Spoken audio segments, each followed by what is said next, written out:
going to try to do this video and not cry. Hi, welcome back to my YouTube channel. If you are new here, I am Sarah B. That is me.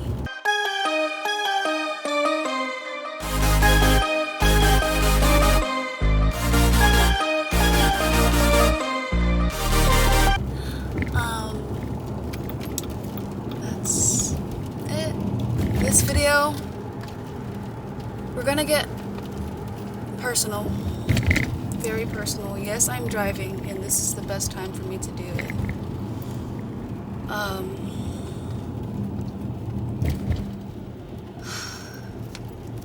Let me properly introduce myself to my social media, to my community, because I've just been posting and haven't really been sharing my backstory. So here is a little bit about me. Hi, my name is Sarah, and I am in recovery on my healing journey. I have had many trials and errors when it comes to mental health.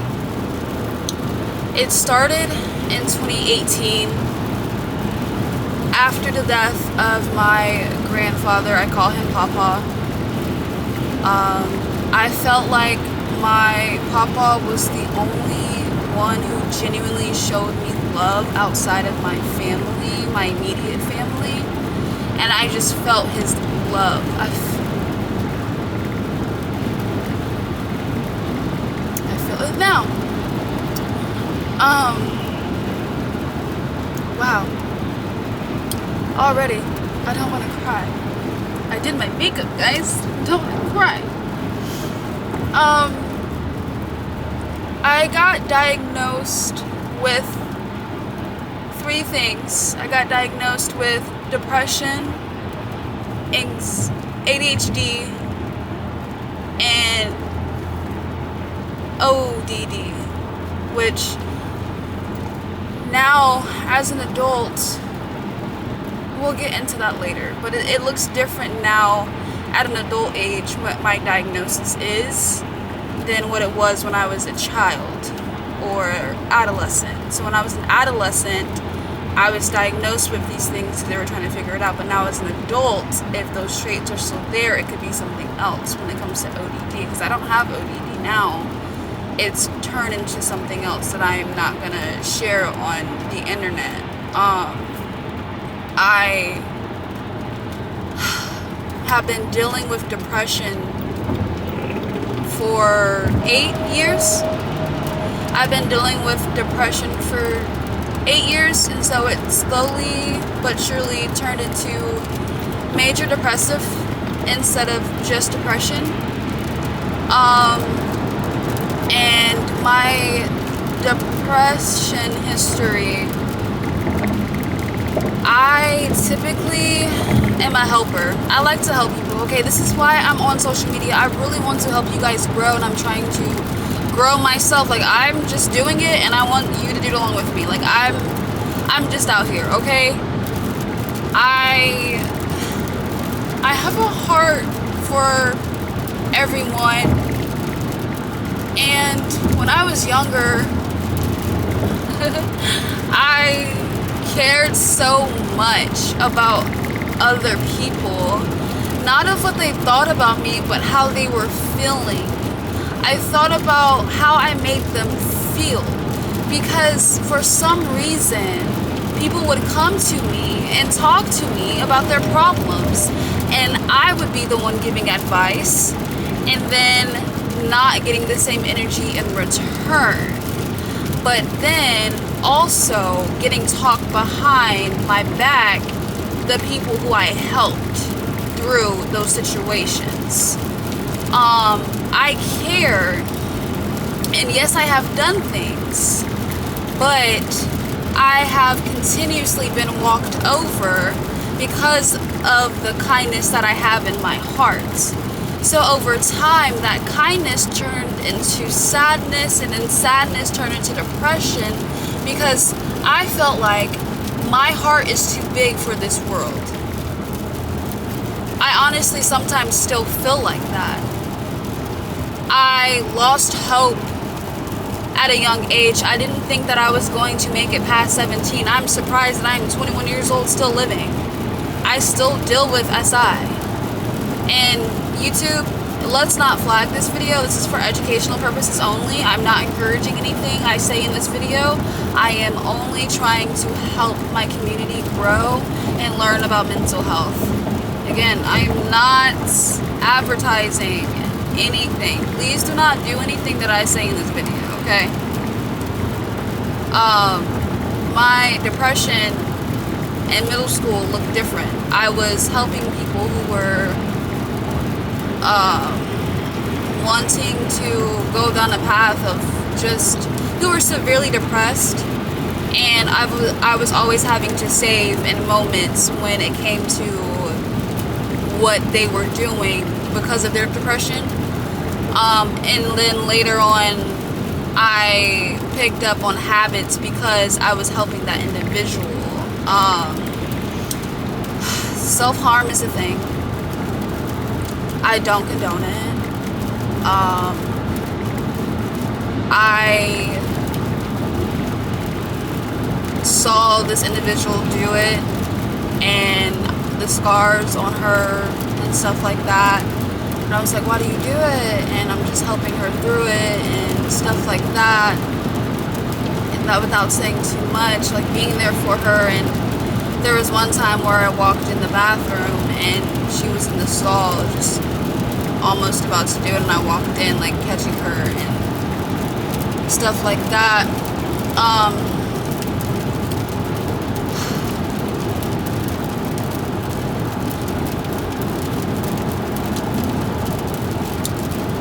I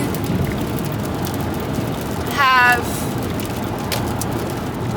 been there for a lot of people, and that's okay if people aren't there for me anymore. Like, I have God. I've always had God, and I never really had to go to anyone, but I felt unheard and unseen over time because I just was silenced.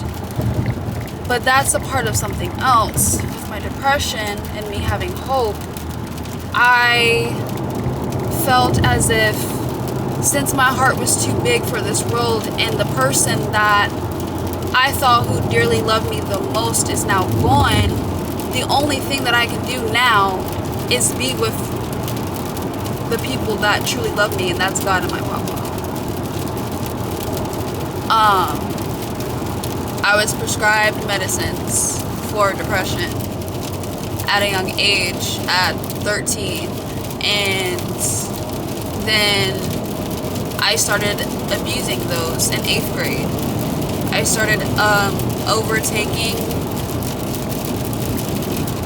taking too many at a time, and just going to school like that.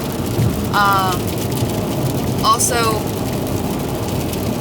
would just listen to music all the time. I would listen to like Corbin or Suicide Boys or just stuff like that. Very depressing music. Ghostface. And then I would just be quiet. I would sit there. Like, the only connections that I truly had in middle school after everything that had happened, like, I was getting in trouble every single day, getting sent out of classes, getting like behavioral write-ups, and then they were like, either you're going to get diagnosed or you're getting expelled. Like, there is nothing we can do for you. We've tried everything. And when I say they tried everything because my record was long. It was a rap sheet. Did I get into fights? No. I got into one. That's about it. And I won. But that doesn't matter. I just was always in trouble, and I felt like since my parents had to discipline me, that they didn't fully love me for me. That they loved the one part of me that is achieving things and not, struggling through things. So it just added on at that age, and I felt like I had no one.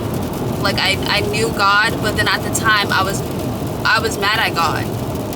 I was frustrated. I did everything that I could. Like they told me, Papa told my family too late, and then I was trying to do all the research, trying to figure out how long he had, what type of cancer and stuff like that, pancreatic cancer and stuff. It was just a lot. Like I really thought that I could save him, and I couldn't.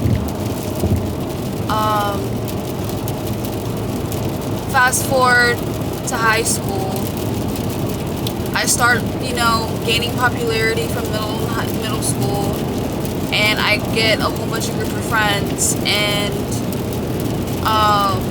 they are all treating me differently, and they all do different things, and they didn't fully accept me because of my lifestyle. Like I was bright, I was bubbly, I was outgoing, I was energetic, I was charismatic. Like I'm still those things, but it was like that was it.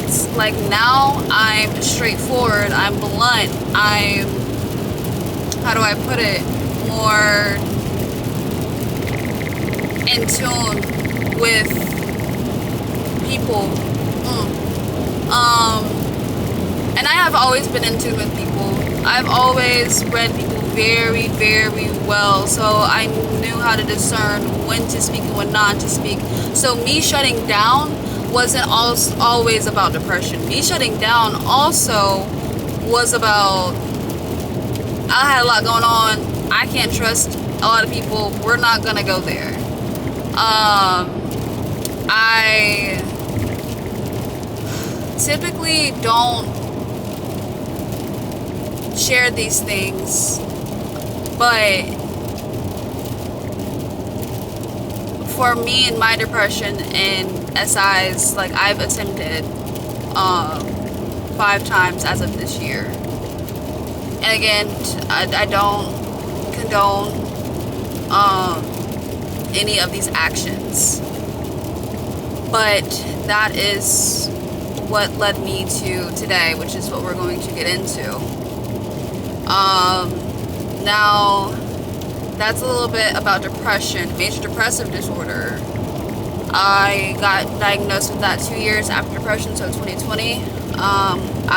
COVID was, I was 16, I was in sophomore, in high school, I wanted to achieve true self-love. I've always wanted to go after something that's like, I'm gonna do self-love, I'm gonna do a journal, I'm gonna like do this, and like it's always been something about, I don't know how to explain it. Like my passion has always been about, I don't know, not helping others, because like I always help others. It's more so like encouraging others to not walk alone, and like encouraging others to just do it. Like I don't know how to explain it. I have a passion to show people that it can be done, that it is capable of happening in a way of, I came from here, so you can't tell me it can't happen. You cannot tell me that someone who was told in 5th grade that they weren't going to graduate and they were going to end up in jail with their behavior and not succeed in life, to graduating a year early and walking across the stage. Even though I was not in the state of mind, I still walked across that stage, and I still got that degree, diploma, whatever. I was being bullied in middle and high school. Actually, no, not high school, elementary, middle school. About my teeth, my size, how I looked, how I dressed, me being Christian. And then in high school, I was good, no behavior problems. I was uppity, outgoing. I participated in color guard and winter guard, musical theater my last 2 years, chorus all throughout, dance all throughout, and that's it. And photography. I was like around the school, and so people knew who I was, and my mom worked at my high school. So she, in my head, I would have thought that she would have known everything that was going on. Basically, after sophomore year, after COVID happened, that passion of mine kind of just left. Like, there is no self-love. There's no such thing as self-love. Like, I can love others, and others can be loved by me, but I can't love myself because no one loves me. Something is wrong with me. Something is always wrong with me. And I don't want to go down that. Like, I hate speaking that aloud now because it's like, it's catastrophizing, I think, or I forgot what it is. Self-blame, one of the two. I forgot what it is. I have to read my papers. But I was in this constant cycle of trying to please others while also trying to make my mom proud. And that turned into me being led into through the wrong doors. I got into drugs in high school. Vaping was a thing, which I still do, and I'm trying to quit. And here's the thing, I'm trying to be truthful and honest with you guys, because again, like I said in my first week's video, I would want y'all to be honest with me at this point in life. So I'm going to be honest with y'all. I started smoking real weed 7th grade with a family member, and then afterwards I didn't smoke real weed until like occasionally 2 years ago. And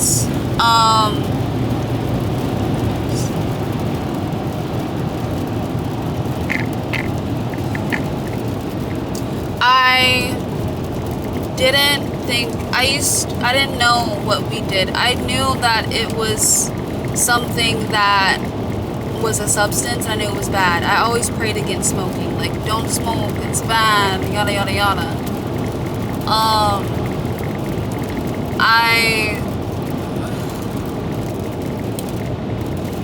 I wanted to be close to my grandfather. I was like, why not? Let me try it. So my junior year in high school, I got introduced to pens. We're going to fast forward all the bully, because like the things that I got bullied for, again, were my appearance and how I looked. And now I get told that I'm beautiful and that I'm gorgeous. So like, I'm confused. Which one is it? I was hitting the pen to fit in, just like how I started with the vape, and then it turned into a SOC, and I ran with it, and then now we get into my later diagnosis. As of this year, or last year, no, this year, I'm diagnosed with PTSD. Yeah, if you have trauma for over a year, or if it's still a thing after a year, it's considered PTSD if you haven't worked through it. At least, I don't know if that's true. I am not a health professional, so please do not take anything I say. Like, please don't. This is just my experience. And what I have gone through and what I have witnessed while being on this journey in my latter years. I picked up another substance my senior year. I graduated in a semester, so like I was a junior the semester in 2022, in 2021, And then the second semester 2022, I was a senior and I graduated 2022. One of the individuals, friend, I guess, got into another substance that you snort. And again, I don't be recommending doing any of these things. And we were at our house. I did it. And then it just turned into okay, we gotta do it for like 3 months. And then I stopped, and stopping and I didn't do it consistently. It wasn't like an everyday thing. No. I don't know how consistent it was, but I know it wasn't for that long of a time, and I know it wasn't not gonna lie. So we're gonna hold that one there. That substance I call gunpowder. I'll read a little bit of something for you guys later on, or you can read my book and then you will figure it out once it comes out, because yeah, she'll come up with a book. She will. A memoir. Let me get back on track. Sorry, I tried to write down like how I was gonna do this video, but I can't. I can if I wasn't driving.